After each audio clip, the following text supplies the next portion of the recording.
Hola amigos, ahora vamos a hacer unas pirámides de Egipto. Necesitamos regla, tijeras, goma, lápiz y unos rotuladores para pintar y también una cartulina, sobre todo una hoja de papel. O una hoja, pero yo os recomendaría una cartulina. Hemos hecho este dibujo para poder recortarlo Y pintarlo. y pintarlo.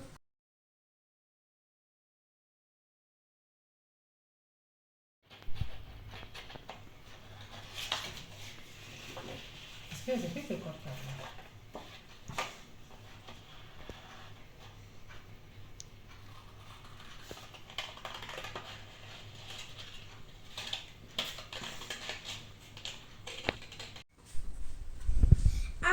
Ya lo hemos pintado, recortado y ahora lo vamos a pegar y así quedará como la base, quedará bien aguantada y será muy chulo.